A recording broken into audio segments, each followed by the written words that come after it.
哥就他我变出来，哈利又变送家了不？他所以哈利抓比哥哥就。 ပြောက်လဲကျွန်တော်အပြီးတိုင်းနှုတ်ဆက်ခဲ့ပါတယ်ပြလောင်းကျွန်တော်ဒီတိုင်းတော့မထားခဲ့နိုင်ဘူးဆရာမီးလေးတော့တချို့ပေးရသေးဆရာကျွန်တော်မီးတချို့ကွင်းတော့ပြုပါဆရာကျွန်တော်မီးတချို့ကွင်းလေးတော့ပေးပါနောက်ကကြာရင်သူပြောဖြစ်ဆိုးရရတယ်ကင်းဝေးနိုင်ပါစေလို့ကျွန်တော်ဆူတောင်းပေးလိုက်ပါတယ်ဆရာအာဒီယို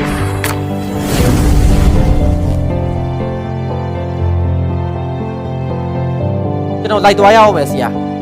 အကြာခင်ရှဲတွေရောက်လာတော့မယ် ဟေ့ယောချိုးကဟောဒီရင်းတိကျရသွားပြီမင်းမလုံးနဲ့ဟေ့ယောမရပါပဲရှင်းနေဘယ်မှာပြေးဖို့မချိုးသားတယ်ဟေ့ယောသက်ပြောင်း အပြစ်ကြပါနဲ့ဆရာအပြစ်ကြပါနဲ့ကျွန်တော်အညံ့ခံပါရဲ့ကျွန်တော်ဆရာဦးနဲ့တိုက်ခဲ့ပါမယ်ကျွန်တော်ဖမ်းကြပါကျွန်တော်ဖမ်းကြပါကျွန်တော်အညံ့ခံပါရဲ့ အေးမင်းတို့ငါ့ကိုခေါ်သွားရလိုက်မယ်ကွာ A few moments later. မင်းလင်းတို့လူသားရဲ့ကောင်းကိုခိုးပြီးတော့ပသိန်းတစ်ပတ်တုတ်သွားတယ်ကမင်းတို့ငါ့ကိုစောင့်ကြည့်နေတာအခုလင်းတို့လူသားကပါသတင်းပေးလာပြီဆိုတော့ငါ့ကိုလာဖမ်းလိုက်တာပဲ ရှားပါရဲ့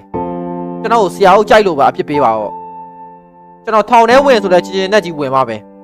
ဒါကျွန်တော်လုပ်ခဲ့တဲ့အပြစ်တွေပဲလေကျွန်တော်ရဲ့ဘိုက်ကျွေးကိုကျွန်တော်ပြန်ဆက်ရမှာပေါ့ကျွန်တော်ဆရာလည်းမရှိတော့ဘူးကျွန်တော်ကြောင့်အသက်ဆုံးရှုံးသွားရပြီအဲ့တော့ကျွန်တော်ဆရာကိုဂတိတစ်ခုပေးခဲ့တယ်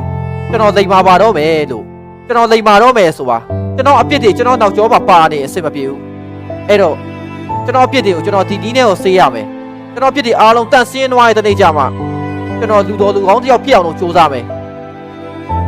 အခုတော့ကျွန်တော်ထောင်ထဲကိုပြန်ဝင်มาတော့မယ်ခဲ့ပြီငါနောက်ဆုံးတော့အရာအားလုံးစပြိုးခဲ့ဒီထောင်ကြီးရဲ့ကိုပဲပြန်ရောက်လာခဲ့ပြီဒီခါတော့အရှင်တို့စိတ်မဟုတ်တော့ပါဘူးအရင်လိုစိုးသွမ်းမိုက်မဲတဲ့ချိုကမဟုတ်တော့ဘူးငါရဲ့ရှန်ညိုးအာကာတကြီးလည်းငါတင်ပုံးကချလိုက်ပြီငါဒူးစရိုက်မှုကိုလည်းဆက်မလုပ်တော့ဘူးလူတွေကိုဒီနေ့ကစပြီးငါတက်တိုင်လောက်လိုက်ခဲ့တယ်မယ်ကဲအရာအားလုံးလည်းပြီးဆုံးသွားပြီဆိုတော့ငါဒီပေါ်လေးရနေပြီးတော့လေကောင်းနေတန်လေးရှူပြီးတော့ဆက်လိုက်လေးခဏတောက်အောင်ပါလေဆရာရဲ့ဆရာတို့ဒါကျွန်တော်ဆက်လိုက်မတောင်းနဲ့လို့အမြဲတမ်းတားနေရဒီတစ်ခါတော့တပည့်ကြီးကိုတောက်ခွင့်ပြုပါဆရာ